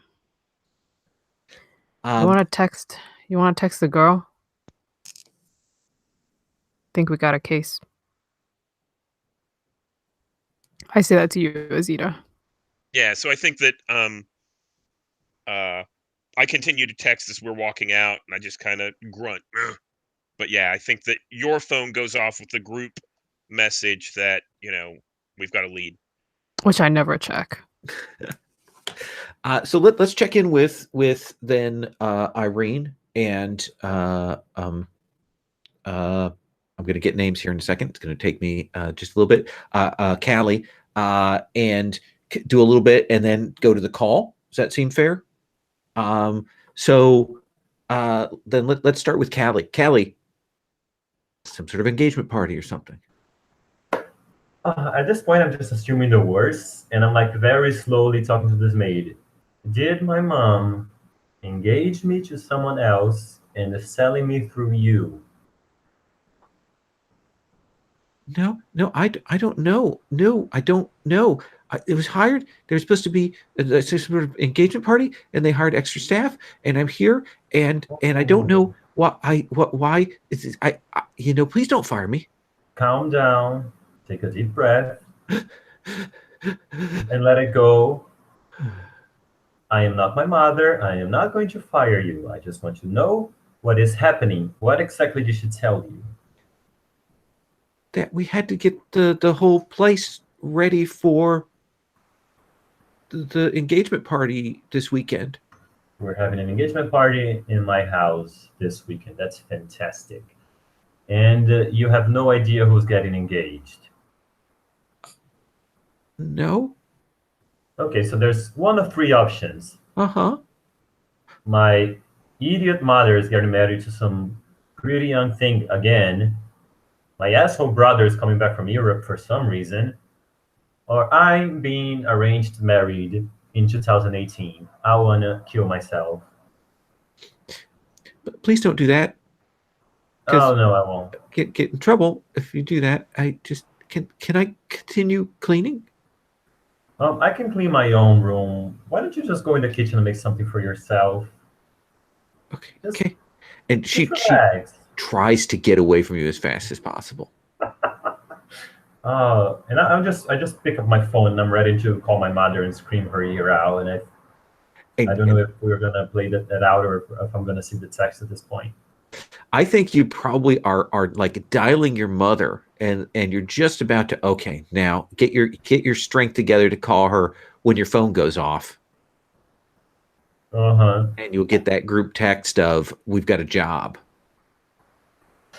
I think I just like grudgingly slowly erase number by number on the keypad on the phone and open the group chat. Okay. And then start typing. Okay. So let's come to Irene. Irene, you're a little irritated. You're maybe having a drink after work, after all of that. Is there anything else that you would be doing? I think basically she's like I said, she's complaining to Stevie about how she tried to like get them to do something cool and something that would really snap this thing up. But no, they just want to have idiots in fursuits, running after people in an old warehouse. He says, man, but furries are in. They're in big. Yeah, I can understand why they're doing that. And furries are great because you can get, you can get all kinds of padding in there, as long as you don't light them on fire, because you and me, remember that when they had that with that accident with that Paddington knockoff filming. Oh God, no. That was the screams. Stay with me. I mean, that raincoat. Just the plastic. It like stuck to him. Oh. I know, it was horrible. It's horrible.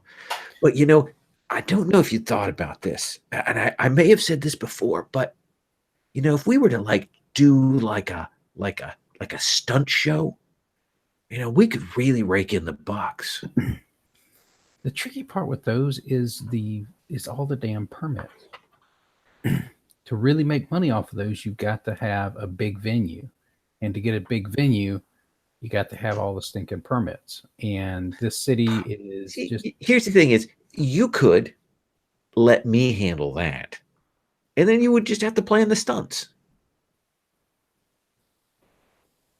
You see, when you... I know a guy. Lots of guys. And maybe 1 in 12 of them can be trusted to do anything. This thing, it's that 12th guy. I'll tell you what. Uh-huh. You work something out. Okay. Show me what you worked out. And then I'll put the stunt together. Once you've got a venue locked down, I can know what kind of stunts I can do. And I can lay out a show. But I'm not going to put anything together until I know exactly where we've got and what we're looking at. No, I got it. Okay, I'll work on getting a venue put together, and you, I promise you, it will be big. Big, I like. Big means big money. And that's the point at which your phone will ring. Or is it a text buzz or an actual phone text call? buzz for the group chat. Oh, speaking of money, it's Little Miss Moneybags and Company. I got another job. Let me know how this is going to go. Okay, yeah, I'll get working on it. Do you imagine that we can we wipe to the 4 of you at the office then? So this is a good question. We've got this office. We've got this sort of noir look to it. What does it look like? Where do we see Azita perched in the office when the camera comes in? So I think she's actually sitting. There's a desk over in the corner because I'm sure everyone kind of got assigned a desk, and she's got her feet up on it, and she's smoking, which I think really pisses off. Names Calliope. Because everything's clean, and she's just kind of flicking the ash off, but kind of off the side of the desk, and maybe there's some butt scattered in an ashtray there on top of the desk, and no papers or anything like that. Okay. And where do we see Ghostface?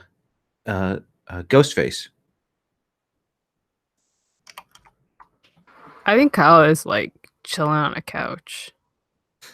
Nice couch. Is it a new couch? Is it sort of, has it been carefully distressed to make it look old, or is it an actual old couch? I think it's an actual vintage couch, but then they replaced the stuffings or whatever it's called, and yeah. So essentially, it's been rehabilitated to be nice. They've reconditioned it. Okay. Yeah. And what about you, Irene? Where do we see you in the office? I think Irene's office space is ridiculously, meticulously organized. And when she comes in, her chair is always under the desk. She pulls it out, and she sits down and pulls up, and is waiting for either Kyle or Callie to describe what's going on. Okay. And then Callie, what's your bearing? I mean, how do you present yourself when you come into this? Are you still shaken by the news you heard before, or are you a little more pulled together now? I'm putting it off for now. Like I'm putting my head in the game, Okay. but it's like I'm gonna avoid this problem as long as feasibly reasonable. And I can't let them see the cracks. I have to keep this operation going. Like one of my things is that one of my weaknesses is that I'm never taken seriously because I'm young. So I definitely have to keep my rep up. Okay. So I think that means everyone is gathered, and I think that you're the one that has the lead, right, Ghostface? Yeah. So what do you tell people? How are you pitching this? I mean, I think I just lay them whatever I know. I say these two names that I can't actually pronounce. Okay. Menu Sigwell and the Fam, Yep. maybe. Yep. And I'm like, yeah, philanthropist, and then that's when I turn to look at you, Callie. Got some money involved, big money. Don't know if it's clean. And people have been dying. They're being covered by the cops. So let's start. We can do a little investigation around here with the question asking, and you kind of threw it to Callie. Callie, what do you have to be appropriate for finding out about these philanthropic persons? What are the power tags that you could bring to bear? Let me see. So I have for my activist thing, I have contacts in the government. Okay, so there's one. I have friends in high places. If That's there's big money, That's two. I'm supposed to check the boxes, right? No, you don't have to check the boxes. Okay. And I have smarter than I look, but I don't think that perfectly applies here. Okay, so you've got two. You want to roll with two? Does that seem like good for the tags? And how does weakness work again? So if you think that you have a particular weakness that's going to work against you actually finding this stuff out, we can apply that. It's a -1, but you get to mark attention then on the theme book. What do you think? And if I feel attention, that means an improvement. You right? get an improvement. So Yeah, you're losing money not doing it. Okay. Yeah, I'm gonna check I'm gonna use unreliable allies from the Okay. activist thing. Because like I figure I'm making a late call to some people who would rather not be having late calls, and they're gonna be lazy about it. Yeah. So 2 in the plus column, 1 in the minus column, and then roll investigate. Click on investigate rather. All right. This one thing I don't get it. How is 2 plus 1 minus? Oh, it was showing 2, but now it's showing 1. Okay. Investigate. And don't forget to mark attention on that too. Oh boy, we'll do. So that is a 7, which means that you get essentially 1 question. What is it you want to know? Let me see. Maybe Mr. or solidly. You can often choose one. Okay, what do I want to know? Well, how specific do I get? Well, frame it and let's work with it. Because I'm thinking very practically, like, where's their base of operations? So yeah, I think you can get that these two people are, their names as philanthropists. Essentially people that work with some both of them with some big money, and essentially you can get their office locations. And does that seem fair if you say base of operations? Does that seem right? That's perfect. Okay, so that gives some information to work on. Who's next? Who else wants to investigate? Let's walk through this. And how would you do it? Ghostface? Irene really doesn't. She's not really investigative type. She's the like loom in the background and maybe threaten to punch people. Okay. You don't talk to the people doing the investigating. Okay, I can. Yeah, I can investigate. Sure. What do you want to look into, and how do you want to look into it?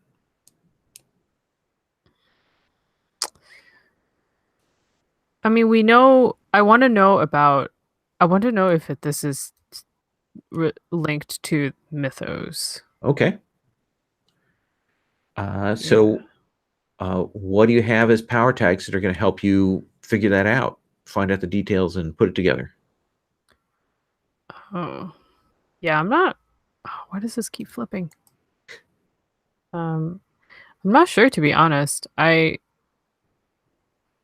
like if I'm investigating mythos related stuff, do I need to use like power stuff? No, I don't think so. I mean, you've got former police detective. You Right, are a okay. mythos, so I think if you can find, some tags that work, we can do that. Yeah, I definitely. So I use like one, right? Like I don't combine them with other ones. How does that work? You can literally in this game do as many tags as you want. Practically, you're probably going to hit 3 or 4 at the most. Okay. But essentially, you want to find some tags that help describe how you're investigating. Okay, yeah. I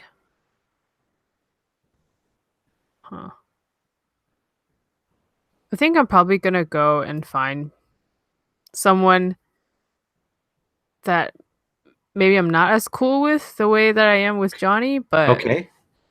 someone that I know is more tied to like mythos stuff, and that Okay. I knew from when I was on the job. So give me those tags. What do you think we got? So I gotta use Streetwise. Okay. And then I'm gonna interrogate, Okay. just from a former police detective, and I'm going to give someone the fright, which is Okay. with aura of fear. So that seems like a good solid +3 there. You want to roll with that? Yeah, can I add a weakness as well? Yeah. What do you want to add? Eyes are the windows to the soul. I don't Okay. actually know what that means. So I think the potential weakness is that, I mean, it gives you -1, and on a fail, you might reveal more than you wanted to this person. Yeah, I'm cool with that. Okay. So 3 plus, 1 minus. Okay. 3 plus 1 minus.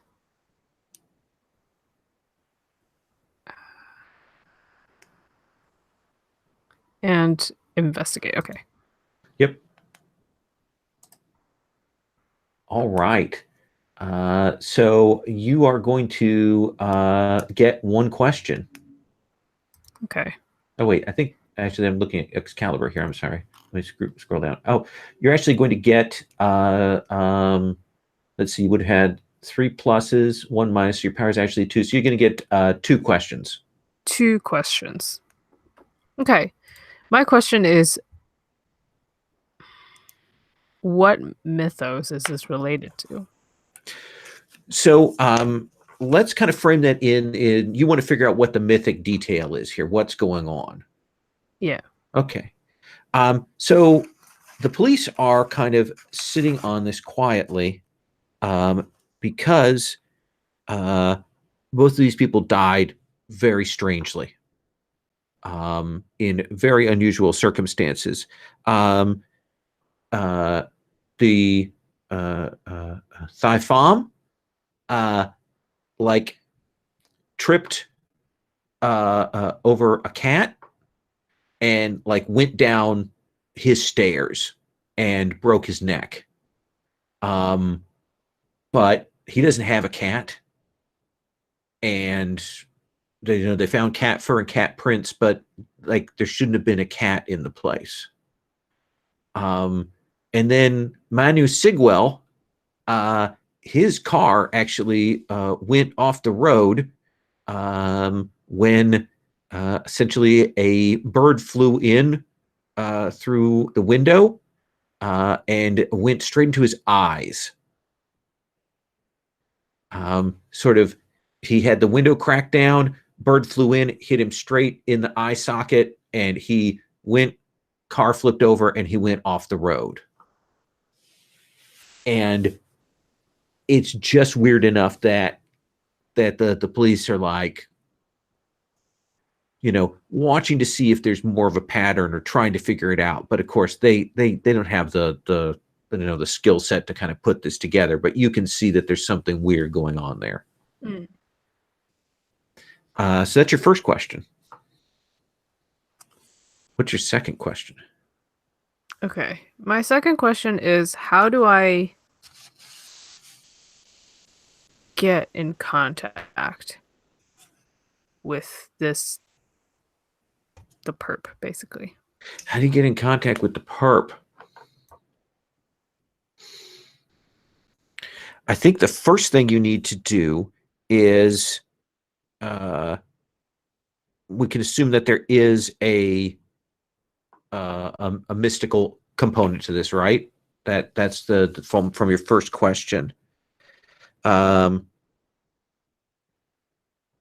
I think that you need to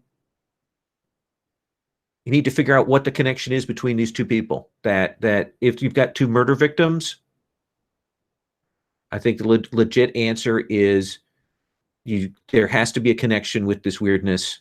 You need to figure out what that is, and that's the next step. Does that seem like a fair answer? Okay, so to find the perp, I need to find the link between the two victims. Yeah. Okay. Yeah, I tell the group Okay. after coming back, straightening my jacket. So that leaves us then with our flicker. Yeah, so if you don't mind, Kyle, I think that Azita went with you whenever you were kind of tossing people on the street and that kind of stuff. Sure. And I think that she's going to look at the places, as soon as you found out some of the details of these deaths, she's going to go visit the locations. And I'm going to use divination, the expanding senses, Okay. to look into this. If that sounds good. Absolutely. So what do you think the power tags are that you're using here? So I'm going to use flashes of the past. Okay. And flashes of other parts of the city. Okay. And then, can I take more than one weakness? Yes. Okay. So I'm going to do weakness tags on that are disturbing flashes of coming horror. And am I going crazy? Okay.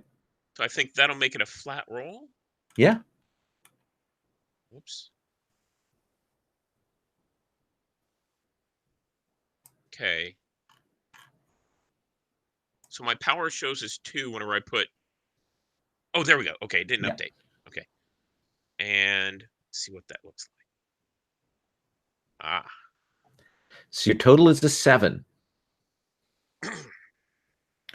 So I think that we've gotten this montage where we've seen Irene in the background of all the montages looking maybe a little irritated, that kind of thing.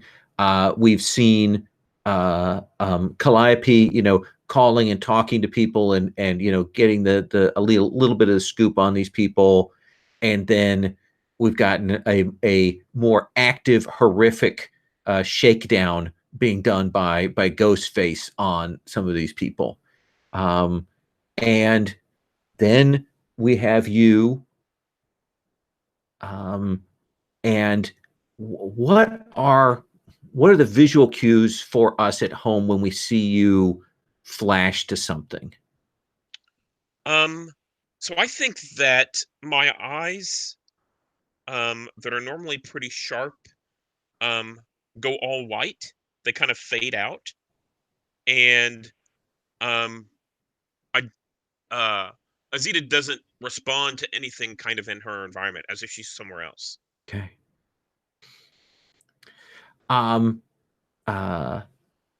Oh, and to answer your question, Louise, you can you can take an extra power tag on one of your theme books and get an extra weakness tag.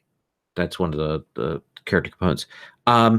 So you will get that flash. You will dig into that, and you see that brief moment where, I mean, you know that this bird and this cat were used as weapons. You know that someone was controlling them to use them to kill these people, and you kind of concentrate on that, and you see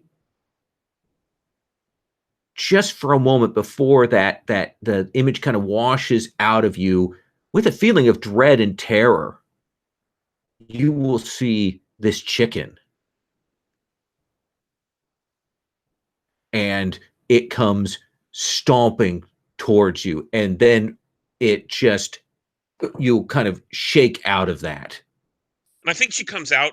I think that Kyle is there, and she kind of comes out, kind of screaming a little bit and kind of pushing back, and then kind of backs up against the wall, and then shakily, like, hot boxes a cigarette, and her hand's shaking, and she's kind of whimpering a little bit. That chicken was scary. I mean, I don't know how Kyle responds. I think I like see this, and I was gonna reach over to like grab your shoulders, not to shake you, but like to like steady you, and then you like back up against the wall, and I'm just like, okay. Did she take something while we weren't looking? This is a business operation, people. Sit down, girl. So What'd you see? I think I tell them, someone was controlling those animals, and there's more animals out there, and I think, she kind of under her breath says, they've got killer chickens, and then just kind of shakes her head a little bit and says, "Fuck that, fuck that." They're gonna kill her chickens. Whose chickens? So is this chicken that I saw in my vision? I'm imagining sort of like one of those cockfighting roosters. Is it something like that? Yeah, a little. It was weird. It was uh, like not right. Long and tall-legged and coming at you. And I think that maybe whenever I talk a little bit about the vision, I kind of glance up and there's like a KFC off there. I kind of shy away a little bit. Absolutely. And I actually think this is where I'm going to stop here. We've kind of gotten our first steps into the investigation. We've gotten the first echoes of Baba Yaga introduced into this. And we're going to come back and we're going to look at these murders. We're going to figure out the connection. We're going to figure out how the chicken fits in. And we're going to roll forward. Does that seem cool? Thank you guys very much for doing this. I like the characters. I like you guys leaning into the melodrama. And what I'll do is I usually check in like wishes and stars every other session for this. But I will check in at the beginning of next session and see if everybody's happy with their tags, if they want to change any of those, if they want to make any adjustments to them. And I'll also check if there's anything people definitely want to see or definitely want to have on the table, and I'll do that at the start of the next session. Sound okay? All right. Thank you very much. And this, I will say, this figuring out the tags and stuff takes a bit to get used to. It's so different, at least for me, getting it all aligned than the usual PbtA. But I think there's some neat stuff there. And that's it for me. I'm going to stop talking, and I'm going to wish you all an awesome weekend then, because is it Thursday? Thursday. Oh, geez. Okay. Actually, I have a system question kind of Oh, thing. absolutely. Yeah. So I just kind of went crazy and started adding weaknesses because I thought they were cool. So I just put in weaknesses. Is that an issue? So here's the thing. When you put in the weaknesses, that sort of gives me a boost on my hard moves. It gives me a frame and a focus. So you're going to get those XP if you make it, but if you don't make it, then I'm going to hit you like a hammer. I think I'm okay with that. Okay, I'm just telling you that's gonna be the hammer that I'll bring down at that point. So does that seem like a reasonable thing? Yeah. Okay. Speaking of hammer, like, I really want to crack one of the themes. I want to go for that as soon as possible. Sure. And how do you say I do that again? I have to say that So what? For the identity ones, the logos ones, Yeah. you have kind of a statement of like a belief, something you want to hold to. If you act against that, then you mark the damage on that. With the mythos one, there's like a question you're trying to answer, something you're trying to figure out, and that one is a little more passive. It's if you ignore that question or don't deal with it for a while, or look away when you had the opportunity to find something out about it, then you mark damage on those mythos theme books. But I'll keep that in mind, and I'll make some notes for myself so I keep an eye on that more tightly next time. Right. Thank you. I also saw something about, is it a bomb? Dynamite? Oh, there are certain advances that you can get. Essentially certain special abilities when you improve a particular theme book or other things that will make a basic move dynamite. That just means an advanced move. So if you get a 12 plus, I mean, it's their version of advancing a move. Okay. And also, what about burning the tags? Oh yeah. So you can burn a tag, and let me get how this is described here. You can burn a tag, and that will that will give you a 10 plus result with power 3. If you've got any negative statuses, they still apply to that. So it could get reduced down. So let's say you were really badly wounded, it could reduce that to a non-success.